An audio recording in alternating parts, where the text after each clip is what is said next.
There were a total of 10 Nazi Party rallies, 8 of which were held in Nuremberg. When Adolf Hitler came to power in 1933, he designated the city of Nuremberg as the city of the Reich Party rallies. From this point on, the Reich Party rallies were given a motto and a name. 1933, Party Rallies of Victory. 1934, Party Rallies of Unity and Strength.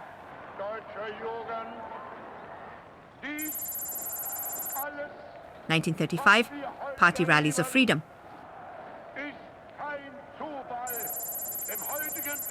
1936, Party Rallies of Honor.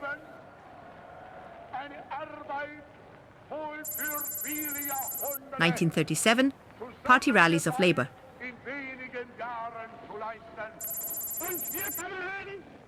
1938, Party Rallies of Greater Germany. 1939, the Reich Party Rallies of Peace had already been planned but did not take place due to the German Wehrmacht's attack on Poland and the outbreak of the Second World War.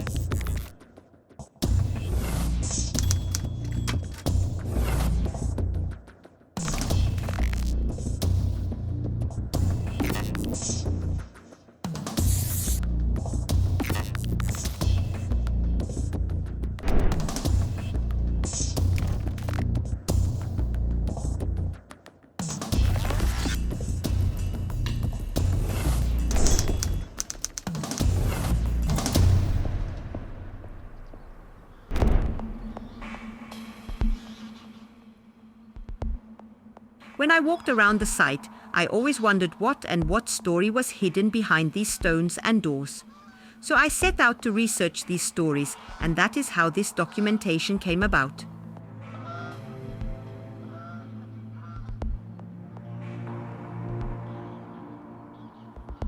The first party conference of the NSDAP took place in January 1923 in Munich. The second party conference in 1926 in Weimar. In 1927 and 1929, Nuremberg was chosen as the venue for the party conference. The party congresses served as a way for the Nazis to present themselves. Up to 1 million visitors came to the annual propaganda performances held in September. Ich bin Babette von Roggi. I'm Babette von Roggi and a real Nuremberg child. I was born here in the early 1950s, when people still played with tin toys and photos still had white jagged edges. My parents always took me for walks around this area.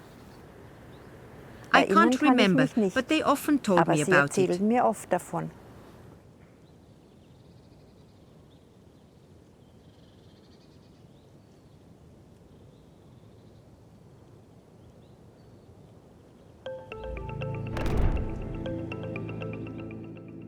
Only one overall plan has survived from the Nazi era.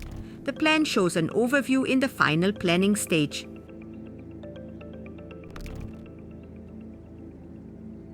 I will explain to you what happened at each location, what was actually built, and what has been preserved, and how it is used today.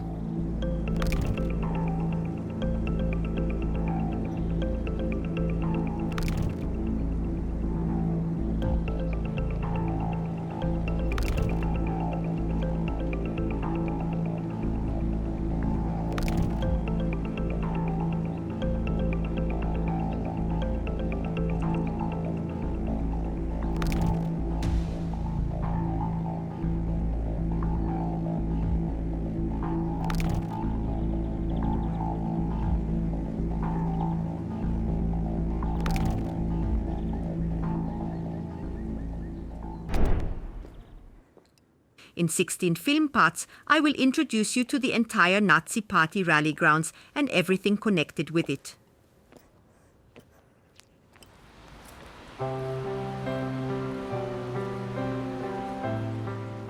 My hometown Nuremberg is the second largest city in Bavaria. The city was first mentioned in documents in 1050. It also became famous as a large free imperial city. Before the severe destruction in the Second World War, the medieval old town of Nuremberg was considered one of the most important in Europe.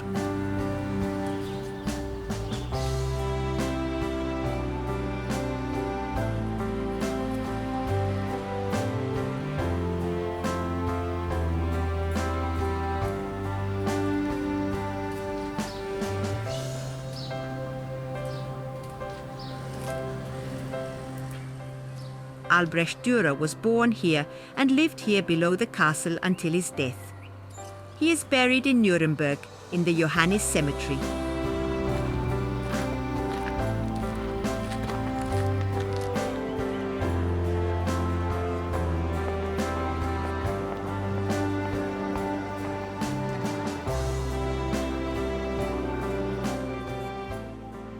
The St. Sebaldus Church and the Lorenz Church with the English greeting by Veit Stoss or the Tabernacle by Adam Kraft are popular places to visit.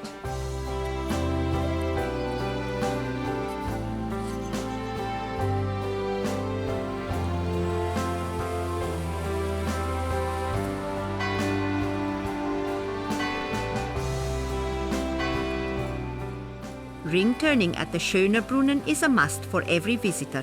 There are two rings, a dark iron ring that is supposed to grant wishes and a golden brass ring that brings the ring turner back to Nuremberg. Of course, Franconian cuisine is famous beyond the country's borders. The most famous speciality is probably Nuremberg bratwurst. Original Nuremberg bratwursts are 7 to 9 centimeters in size. There are several stories as to why the Nuremberg specialty is so small. Personally, I like the following story best. Nuremberg is surrounded by a city wall. In the Middle Ages, there was a curfew, and travelers who arrived late in Nuremberg could no longer enter the city. This is why the Nuremberg innkeepers invented a small bratwurst. They found it very practical to have bratwursts that fit through the keyhole or the cracks in the gates. This meant they could feed their guests even after the curfew.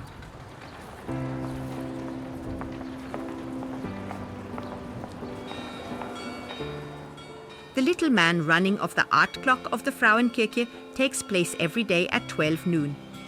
After the bell rings, the doors open and 7 electors walk around the emperor 3 times.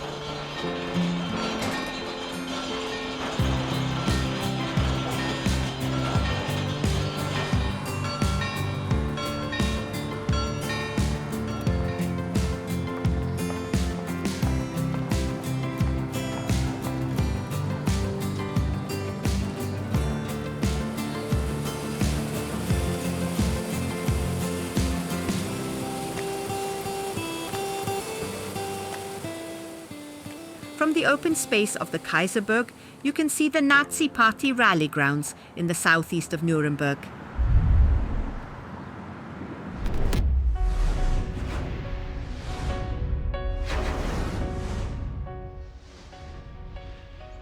Before the NSDAP discovered the place for themselves, the Bavarian State Exhibition was held here in 1906. The area was named after Prince Regent Luitpold, who was visiting.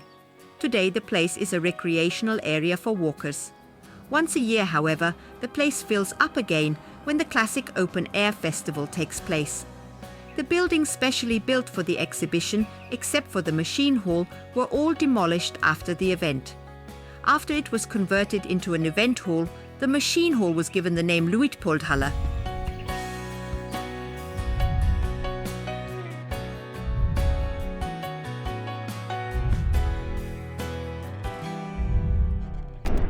The Luitpoldhain was a meeting place where singing festivals and gymnastics events had already found a place with an intact infrastructure and plenty of space before Hitler. Hitler had already been in Nuremberg in 1923 for the Day of the Germans and was cheered. Furthermore, the local police in Nuremberg were well disposed towards the Nazis. That is why Hitler chose the Luitpoldhain for the first time in 1927. And again in 1929 for the NSDAP party conference. Hitler draws up plans to convert the Luitpold into a Luitpold Arena. The existing Luitpold Hall is converted. A grandstand with a granite path leading to the Hall of Honor is built. Spectator stands are built all around the site.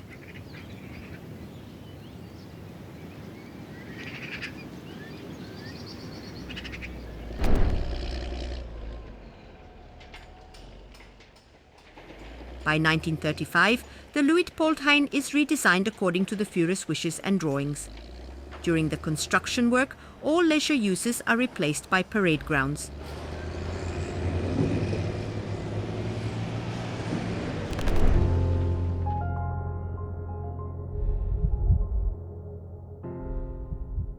The Luitpold, which was converted into the Luitpold Arena in 1933, was the oldest part of the Nazi Party rally grounds. Although it was the oldest and first part, not much of it can be seen today. Nazi architecture was not a completely new invention. It is strongly based on the buildings of antiquity. The oversized, gigantic buildings appeared block-like and had clear and strict lines. Sparse decoration, massive stone facades underlined the monumentality. A large lawn was laid out, where 150,000 people could stand. The stands had room for another 50,000 people.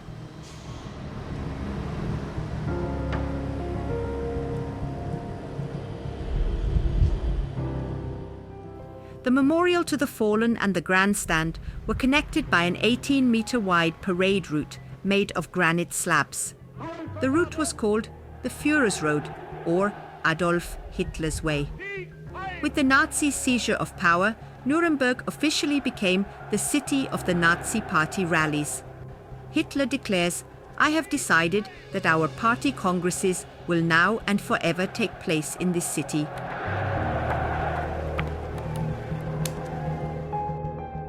Where the parking lot of the Meistersingerhalle borders the Luitpold today, the Luitpold tram depot was once located. Hitler had it demolished in 1935 to make room for the spectator stands. When Albert Speer saw the ruins of the tram depot, he came up with the idea of the ruin value theory.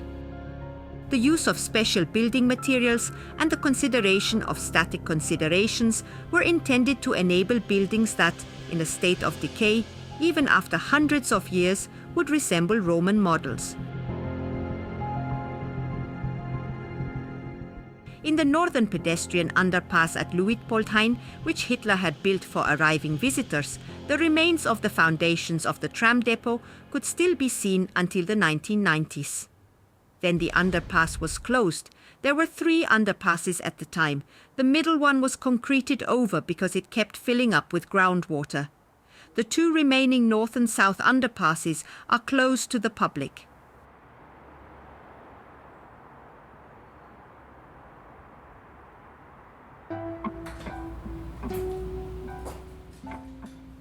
During party conferences, the pedestrian underpasses were only used to cross the street that ran behind the Hall of Honor.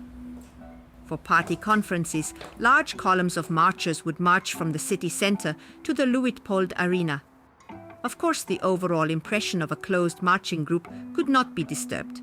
This meant that visitors could cross the street unhindered.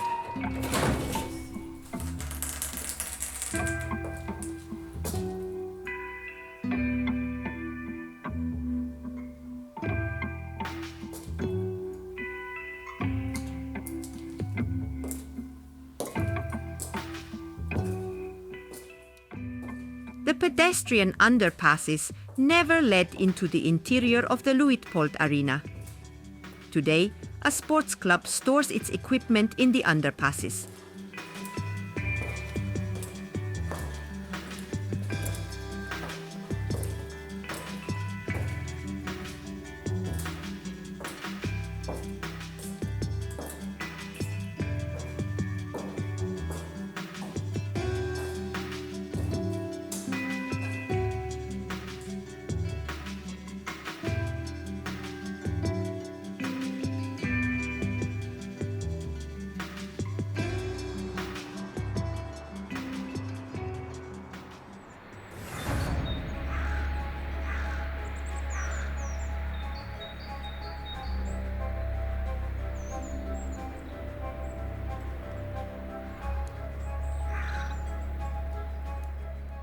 When the Luitpold Arena was completed in 1935, it served as the venue for party rallies once a year.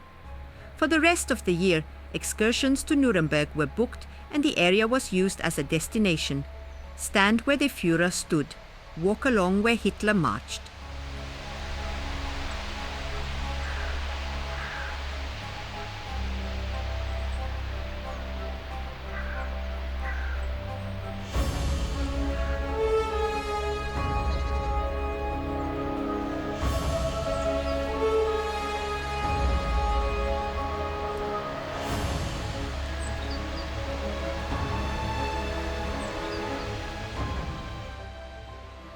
From 1933 onwards, Hitler was the sole ruler of the Third Reich and presented himself as the savior of the Germans. With cobbled together wooden stands and flagpoles, the 1933 party rallies were quickly put together. But it was clear that a 1,000-year Reich could not stand on something provisional. Numerous state guests from home and abroad also came to each party rallies.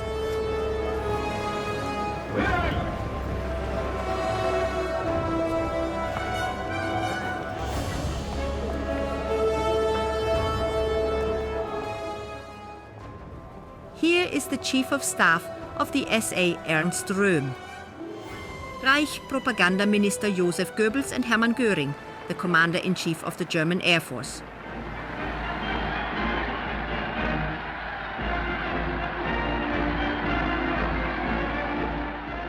"34-meter-high flagpoles were built above the semi-circular Führerstand. The ends of the VIP stand were each marked with a 7-meter-high national eagle.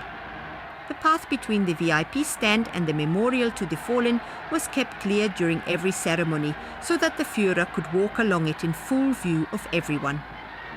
Adolf Hitler walked along this path from the speaker's stand to the memorial where he held the cult of the dead and consecrated the new flags and standards.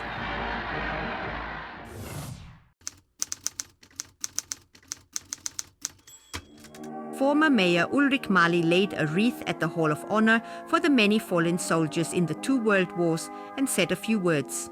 Remembering the victims is becoming increasingly difficult in Germany than elsewhere.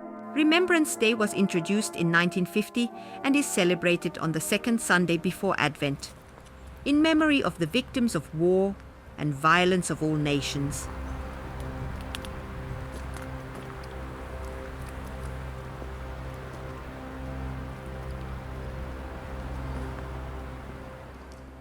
The memorial for the fallen soldiers of the First World War, built by the city of Nuremberg between 1928 and 1929, was already included in the events of the National Socialists.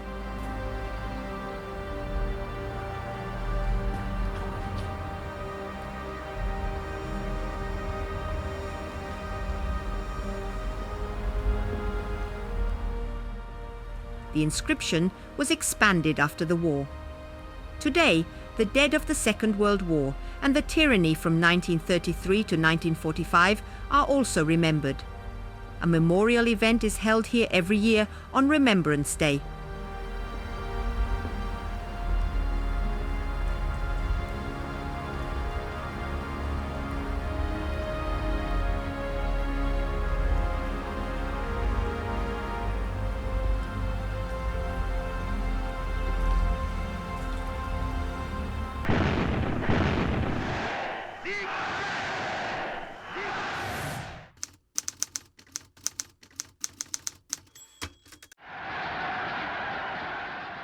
A particular swastika flag that was carried during the march on the Feldherrnhalle during the Hitler Putsch in 1923 was given this particular name, the blood flag.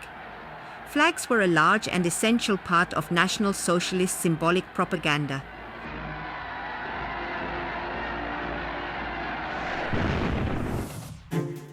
According to tradition, Adolf Hitler himself designed the characteristic design of the swastika flag.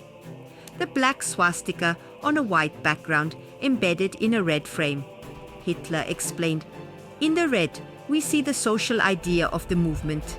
In the white, the nationalistic idea, in the swastika the mission of the fight for the victory of the Aryan people. It then became the party flag of the National Socialists. From 1926 onwards, all new flags and standards of the party were consecrated by touching the cloth of the blood flag. This ceremony always took place in the Luitpold Arena. Here the blood flag marching from the Berghof to the Feldherrenhalle.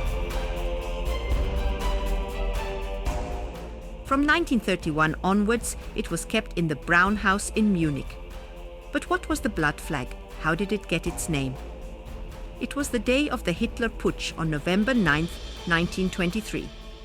A flag, Hitler and thousands of his followers marched from the Berghof towards Munich city centre. The fateful clash between the putschists and the police then took place at the Feldherrenhalle. 16 men from the movement and 4 police officers were killed.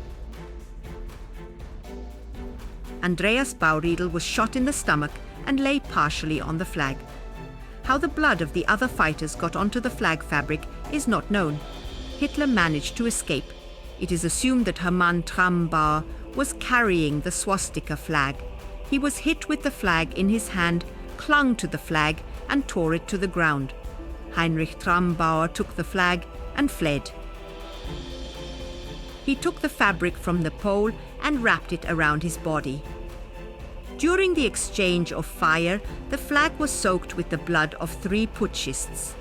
It was the blood of the 3 men, Andreas Bauriedl, Anton Hetchenberger and Lorenz Ritter von Stransky-Griffenfeld, that soaked the fabric of the flag. The 16 men of the movement who were killed were first buried in Munich's North Cemetery. Hitler then had 2 temples of honor designed and built by his favorite architect at the time, Paul Ludwig Troost.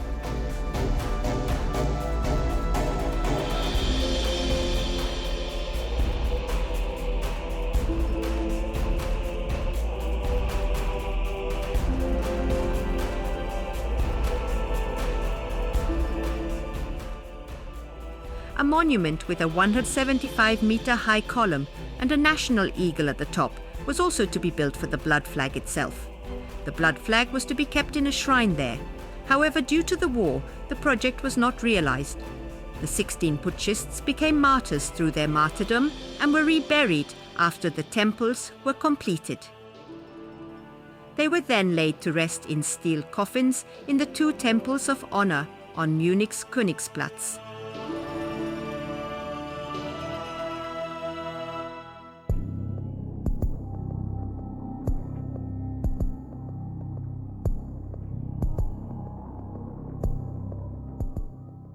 November 9th was declared a day of remembrance for the movement and became a public holiday. 2 SS men stood guard of honor around the clock in front of the entrance to the Ehrentempel. When walking past the buildings, you had to raise your arm in the Hitler salute. On November 9th, 1935, the Ehrentempel and the freshly paved Königsplatz were inaugurated by the transfer of those who had fallen in the Hitler Putsch.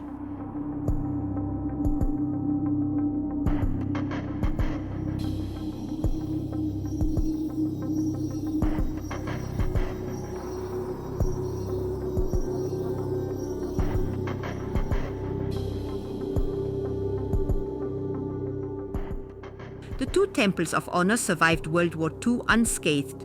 The superstructures of the temples of honor on Königsplatz were blown up by the Allied occupation troops in 1947. The saw was melted down and the mortal remains were reburied in an anonymous grave.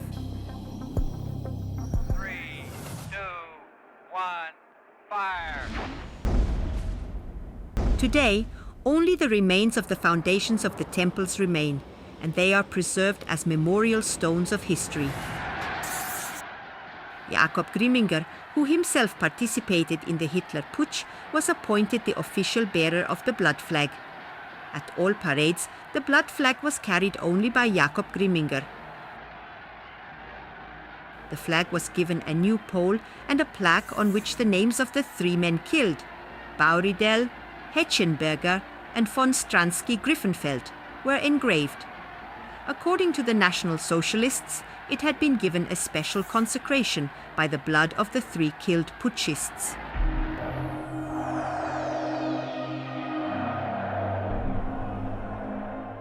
Between party congresses, the relic was kept in the flag hall of the Brown House in Munich in memory of the martyrs.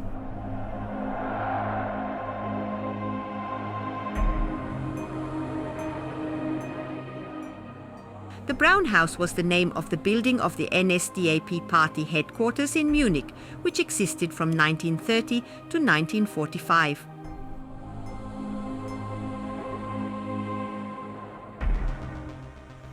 Henry Ford, the American car manufacturer who introduced assembly line production, supported Adolf Hitler. There was even a portrait of Ford on the wall in Hitler's office. In recognition of his support, Hitler had a large portrait of Henry Ford hung on the wall in his study. In 1938, Ford was even awarded a medal by the Nazis, the Grand Cross of the German Eagle Order. The entire Reich leadership of the NSDAP was based in the Brown House. Here are pictures of the interior and Hitler's study, the room with gifts for his birthday.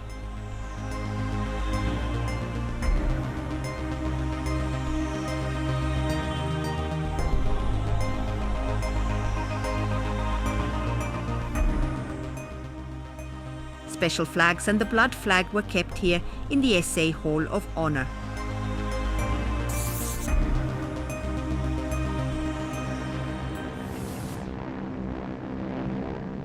Special flags and the blood flag were kept here in the SA Hall of Honor. The Brown House was hit and destroyed in a bombing raid in 1945. In 1947, the ruins were completely demolished. But where is the blood flag today? It is said that it is now in the possession of a private collector. According to unconfirmed rumors, it was placed in the grave of the flag bearer, Jakob Grimminger. Others suspect that the 45th Infantry Division of the US Army, who occupied the Brown House and plundered it, took the flag as spoils of war.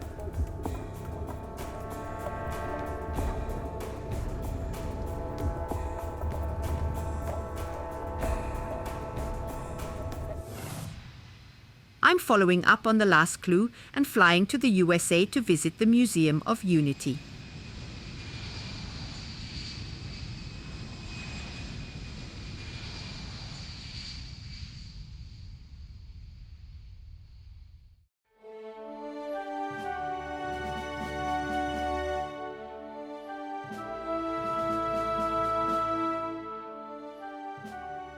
The 45th Infantry Division, or Thunderbirds as they were also called, had many missions, especially in Germany. They were not only in the Brown House, they also liberated the concentration camp in Dachau, stormed Hitler's apartment in Munich and Berchtesgaden, and were in the Führer bunker in Berlin. The museum shows everything that is of interest about the division.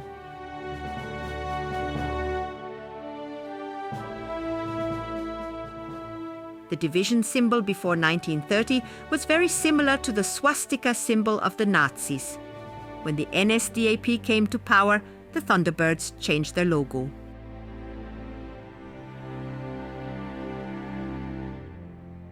Here is Hitler's original cloak from the wardrobe in his Munich apartment, which he wore at funerals and at meetings with Mussolini.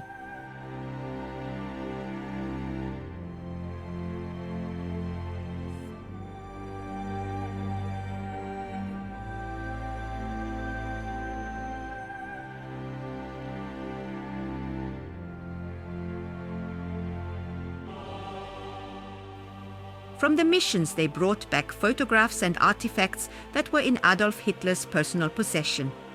Like here, for example, the mirror from the bedroom of the Berlin Führerbunker.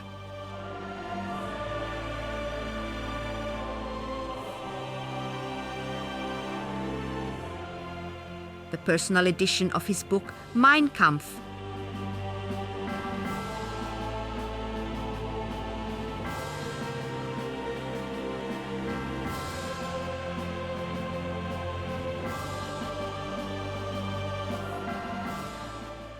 His napkins, towels, cutlery, or his tea service. Everything is carefully documented with photos of where the items come from and where they have stood or been.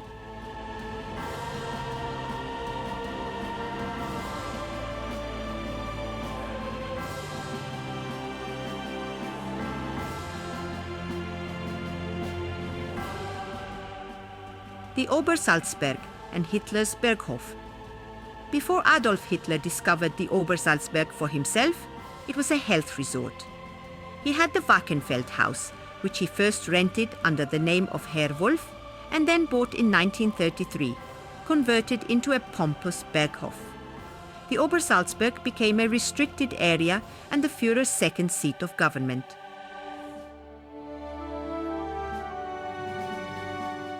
The entire mountain was systematically undermined and a huge bunker system with a length of 5 kilometers was built, spread over several floors. In the spring of 1945, the Berghof was painted dark and covered in camouflage nets, but the bombs from the British Lancaster bombers found their target at 9 a.m. on April 25th.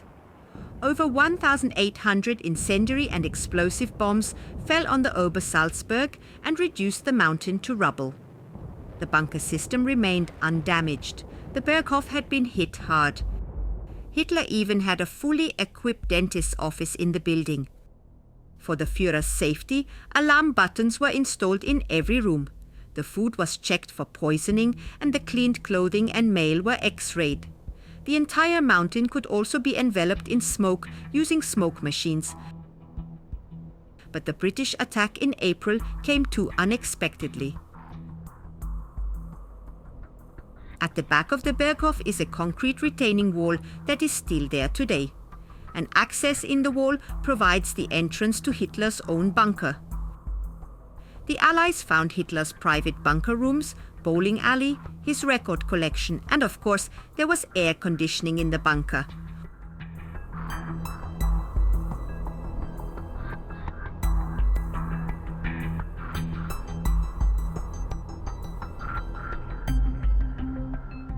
All the walls were wood-paneled and the floor was parquet.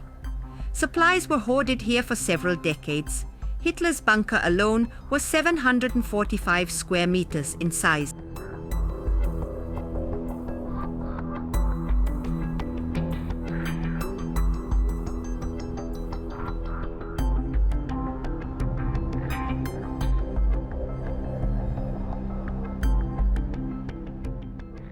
In the last days of April, the ruins and bunkers were plundered. Food, cigarettes, clothing and furniture, even tiles and cables were taken. Nothing was left behind except the bare walls. On May 4, 1945, the first US troops arrived on the mountain. They saw SS soldiers setting the Berghof on fire.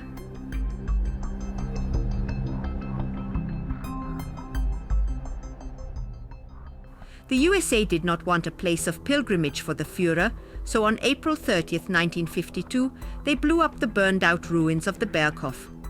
The remaining rubble from the Berghof was salvaged, but there are rumors that the red stone slabs from Hitler's Berghof terrace found another way.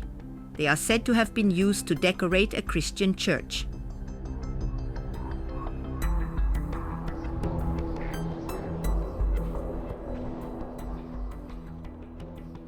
My journey takes me to the Obersalzberg in Berchtesgaden. I take the path in the snow, the former driveway to Hitler's private residence. The entire area has been reforested with fast-growing tree seeds. Apart from the concrete retaining wall, nothing here reminds us of the brown past.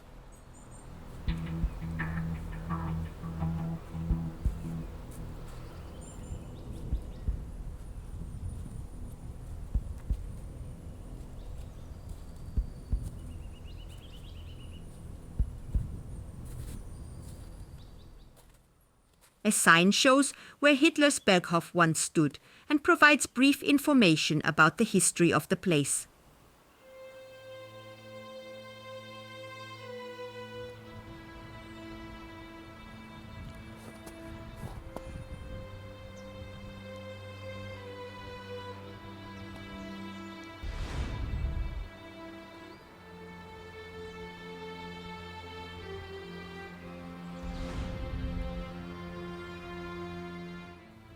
The retaining wall at the back of the hill has been preserved. Under the snow, there are still some bricks and metal hooks from the former building.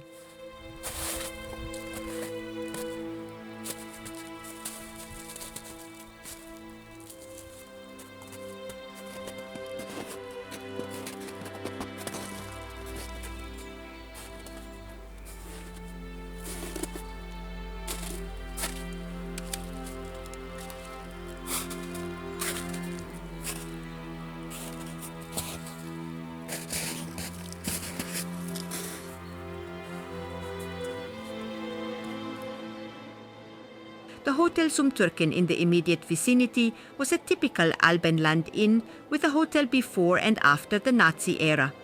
The house was built in 1911 and has retained its charm to this day. The guest room and rooms are in a rustic condition. The house has had numerous prominent guests, such as the mountaineer and actor Louis Trenker or the engineer Ferdinand Porsche. The hotel with the bunkers underneath was offered at auction in 2020 for €3.65 million.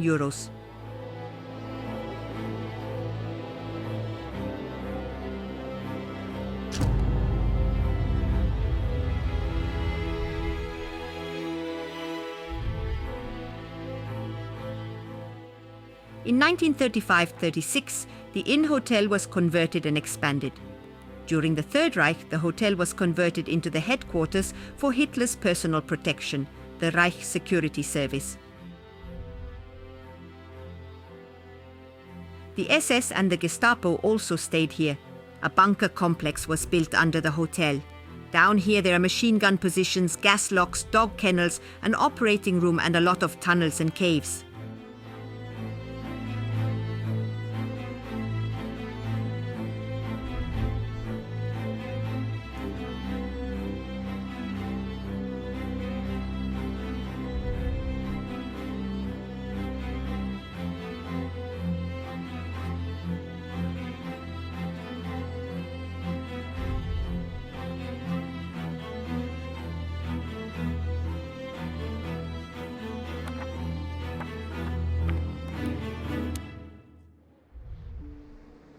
The bunker complex beneath the hotel is open to the public. The entire bunker complex is connected to Hitler's Führerbunker system beneath the Berghof and also leads further to the former party guest house. Today, the Obersalzberg Documentation Center is housed there. The entire mountain was hollowed out with bunkers like a rabbit warren. I walk through the ruins of the Berghof to the place where Hitler's Great Hall with the panoramic window once was. From here, there is a breathtaking view over the valley. The retractable panoramic window gave a wonderful view of the mountains.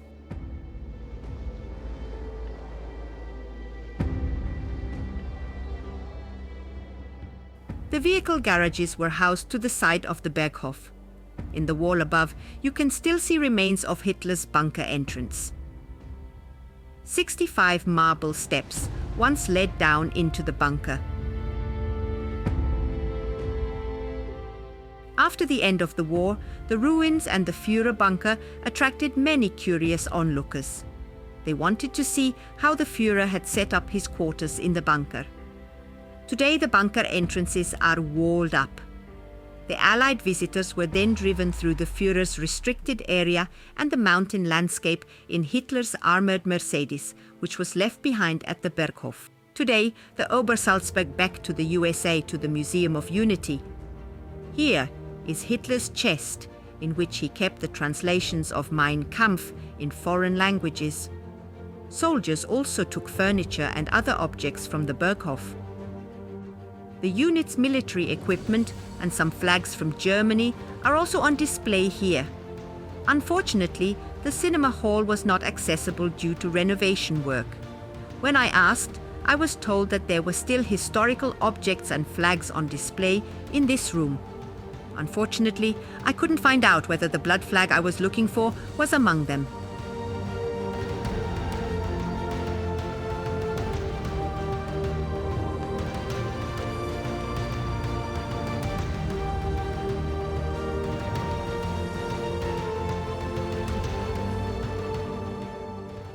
So back to Nuremberg. The term blood flag was already used in the Holy Roman Empire. The NSDAP appropriated the term for itself. At the Hero's Honor in the Luitpold Arena, during a roll call of the SA and SS, the Führer walked in the middle. Next to him was the head of the SA and Reichsführer of the SS. At that time, 9 steps led to the forecourt of the memorial. The Hall of Honor, the memorial for the fallen of the First World War, was built between 1928 and 1929.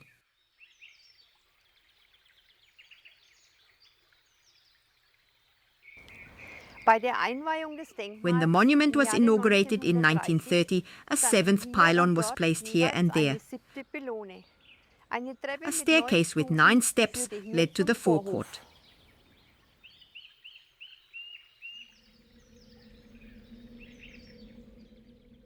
Nothing remains of the granite path that led from the Führer's stand to the memorial. There were steel tubs that could be placed on the pylons to light a fire in. During the reconstruction work for the Luitpold Arena, Adolf Hitler had 1 pylon on each side torn down.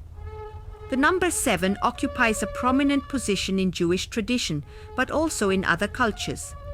It stands for the perfection of creation and the natural order. This is probably why Hitler had the 7th pylon removed.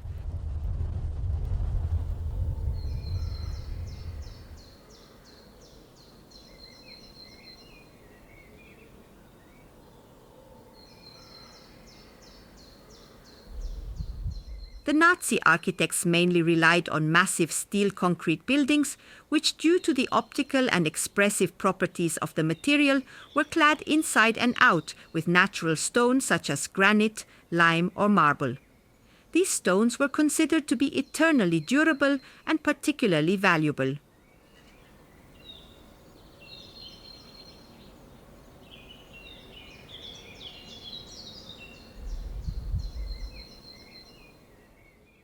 To the left and right of the arcade of the War Memorial are mourning halls, but they are not open to the public. The register of the dead of the fallen soldiers was kept there. Since Jewish fallen soldiers were also thought of here, Hitler did not use the 2 mourning halls for party rallies.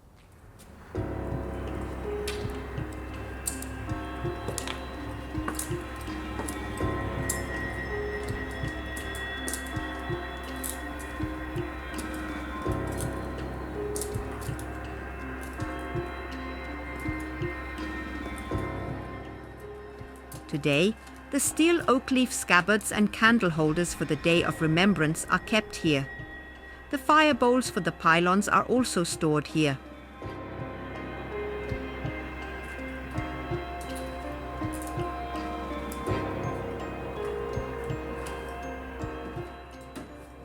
A wooden structure has been built here, and the plaster, casts from the marriage carousel fountain, are kept here.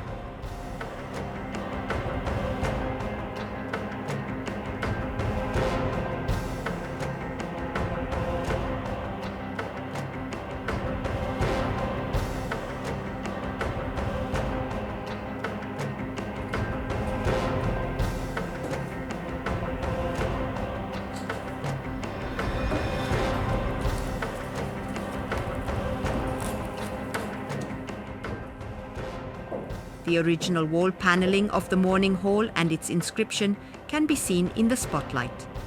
The register of the dead is now in the Nuremberg City Archives and can be viewed.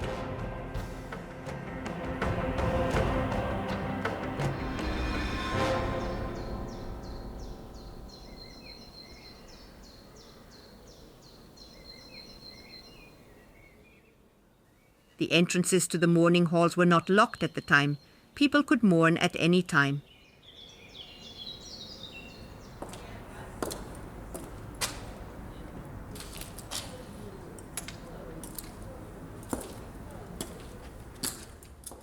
Not much was changed in the second funeral hall. Some of the stone panels of the wall paneling are missing. Between the party rallies, the arena and the memorial were a popular tourist destination. The Führer's death cult, which was held here in front of the memorial, served to oblige the soldiers who had assembled to sacrifice their lives for the Führer and National Socialism.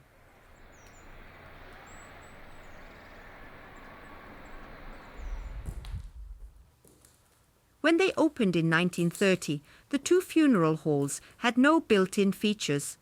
Only candles, the Book of the Dead on a pedestal and a stone bench for the mourners were inside. Nothing of the wall relief from that time has survived. Only fragments of writing can still be seen.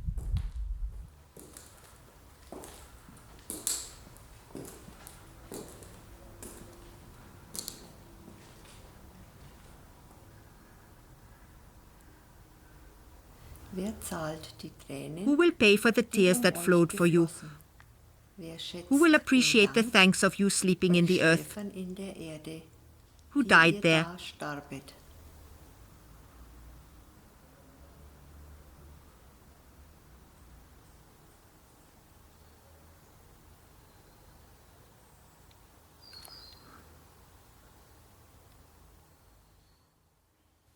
Hitler's Luitpold Arena was never completely finished. He planned another detail that was to immediately catch the eye of spectators when they entered the arena.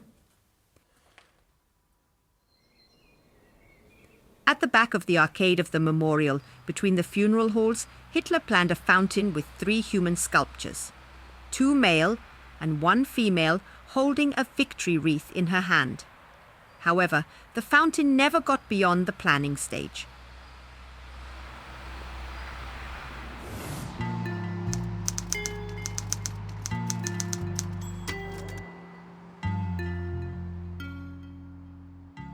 The Aviators Memorial at the Hall of Honor was designed in 1924 for the fallen German pilots of World War I.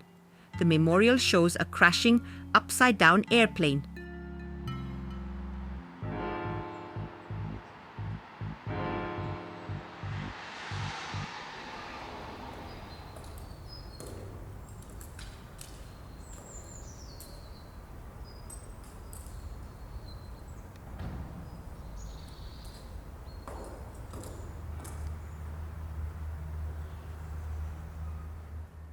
The fire on the pylons was lit during the days of remembrance until the 1980s. Today it is no longer used.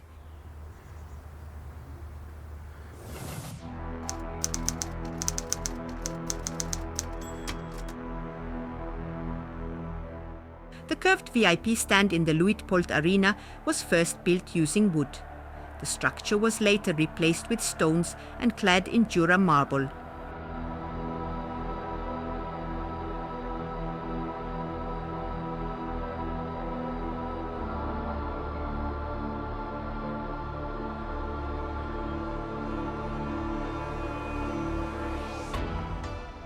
As below the speaker's pulpit, a control room for radio and Reich television was built. A technical room and image control room for the cameras. The party conferences were broadcast live from 2 p.m. In 1933, Leni Riefenstahl shot the first party conference film, Victory of Faith, and the film was enthusiastically received. The following year, she was given unlimited funds to produce the second party conference film, Triumph of the Will. She employed hundreds of employees, including 18 cameramen alone.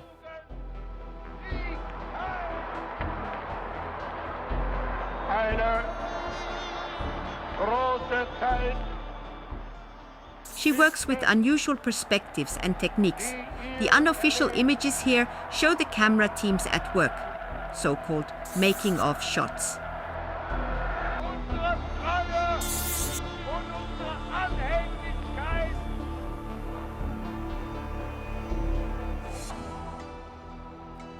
Leni Riefenstahl with Hitler during perspectives and camera planning. She laid rails for cameras, even had a camera elevator installed in one of the flagpoles, and deliberately used telephoto lenses. In post-production, she relies on quick cuts and image montages. However, the film is not a neutral documentary, but politically controlled propaganda, and is heavily criticized. Adolf Hitler supported the film and appeared in the credits as the unofficial lead producer. The primary theme of the film is the return of Germany as a great power with Hitler as the savior leader.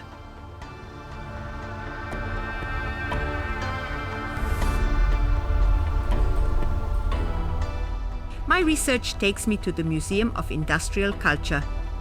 There I find the set of the Norris Theatre. It was part of the cradle of the development of cinema history in Nuremberg. The theatre was once located at Karolinenstraße 53. Philip Nickel opened the first movie theatre in Nuremberg. Philip Nickel and his son Richard began filming their own works and compiled them into the so-called Norris Show. In 1923, father and son filmed the German Day in Nuremberg. Adolf Hitler was already standing on the main market square at that time and watched the SA march past.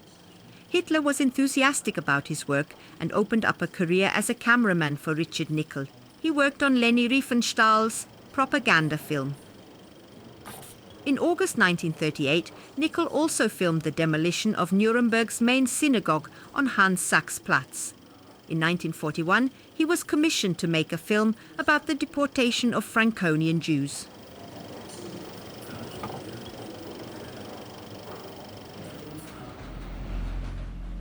Exactly 77 years later, the last deportation train from Würzburg was commemorated. A memorial was opened here at Würzburg Central Station. It represents a platform and is intended to commemorate the deported Jews who were transported from lower Franconian communities during the Third Reich. Hundreds of pieces of luggage were left on the track, such as suitcases, backpacks, blankets, and bags.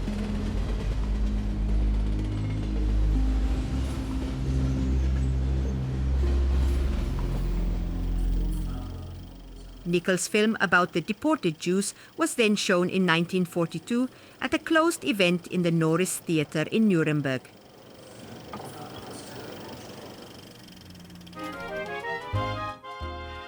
The Norris Theatre did not survive the war.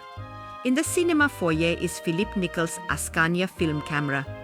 In the museum, there is a partial reconstruction of the Norris Theatre. At Karolinenstraße 53, there is nothing left to remind us of Nuremberg's first permanent cinema. The museum cinema has been reconstructed with original furniture. At that time, a total of 531 film titles were created for their Norris show from 1907 to 1944.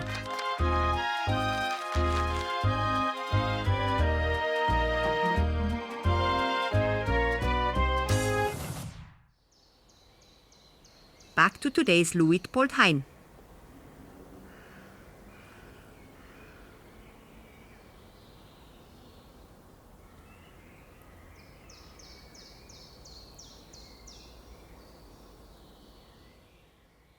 Of the former semicircular honor stand of the Führer opposite the War Memorial, all that remains today is the mound of earth, and information stele and stone remains.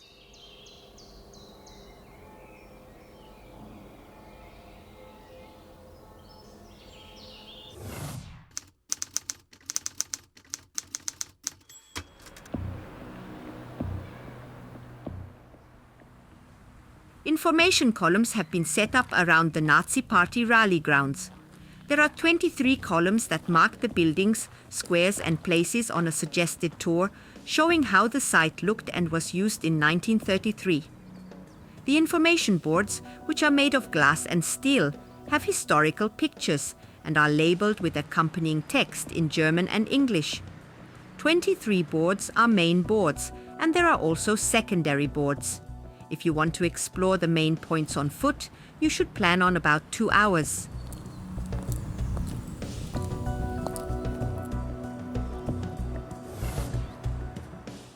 Here is a flight over the main steles at the Nazi Party rally grounds. Starting at the entrance gate, the former SS barracks. From there, you go towards the Congress Hall to a car park.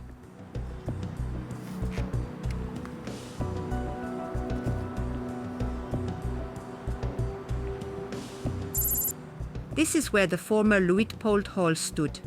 The hall was already part of the Luitpold Arena. Right next to it is the information stele for the Luitpold Hain.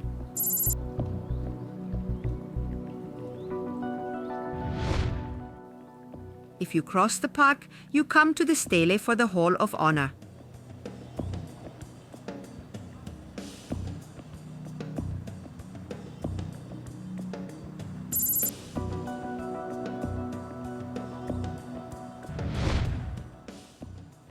From there, you go towards the Congress Hall.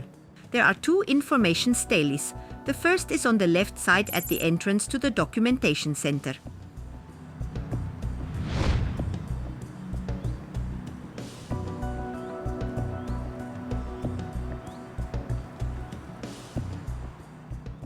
The other is in the inner courtyard of the Congress Hall. The entrance to the inner courtyard is between the head buildings and is open during the day. During events, the space in the courtyard is also used as a car park.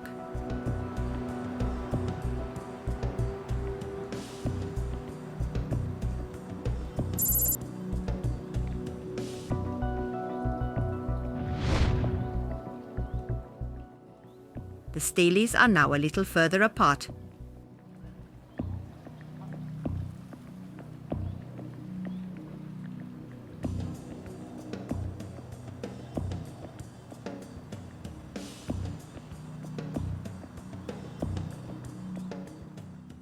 The Wanne restaurant stele is on the banks of the Dutzenteich Lake. The restaurant is still open, but under a different name.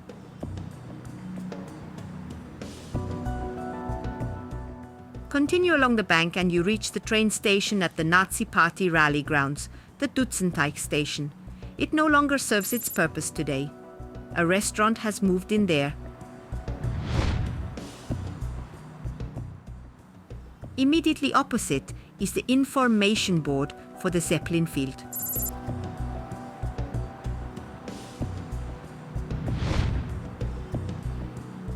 Continue on the circular path around the Dutzenteich Lake. Then you come to the information board for the artificially created city pond.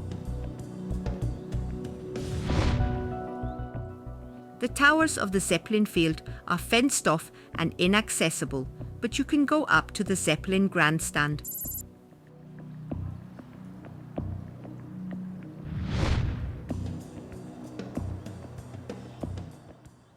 Behind the stands is the entrance to the Golden Hall and another stele.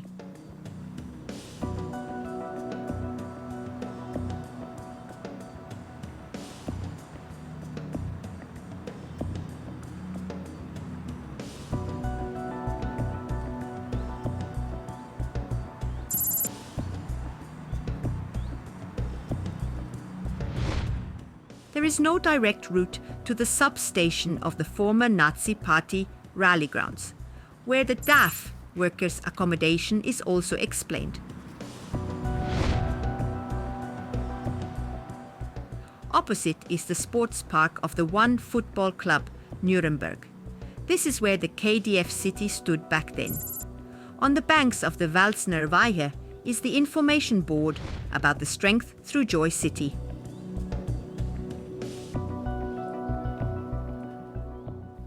Continue to the one FCN stadium.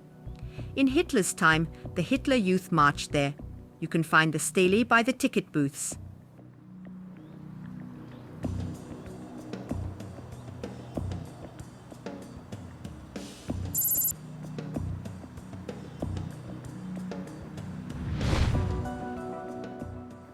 If you walk around the stadium, once you come to the stadium pool. This also played a role in the Nazi Party rallies. From here, it is important to have a map, because today all you can see of the March field are stone remains and an information stele. A satellite town now stands on the site. If you then cross the Langwasser district, you come to the second train station, the Marchfeld train station. This is where the Nuremberg Jews were transported away.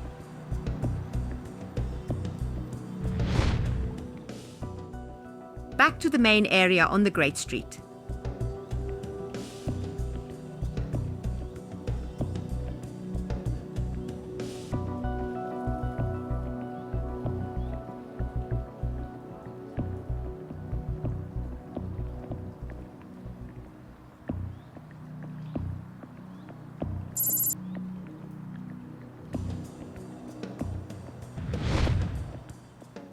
Now it's uphill to the Silberbach.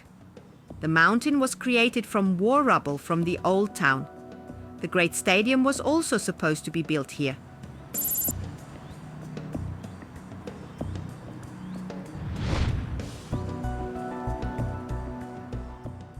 The information about the field construction pit, today the Silber See, is on the shore.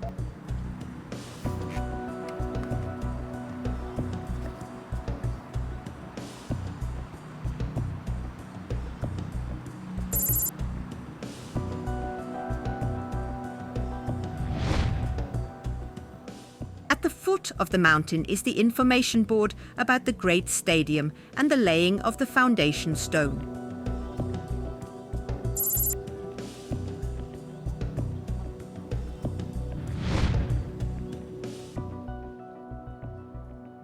At the beginning of the Grosse Straße, you can learn more about the former zoo that was once located here and the Volksfestplatz. The entire complex and individual buildings of the Nazi Party rally grounds served as a demonstration of power. With their huge dimensions, the grounds and architecture were intended to suggest to the individual party rally visitor that they were taking part in something big and important, while at the same time giving them the impression of their own insignificance.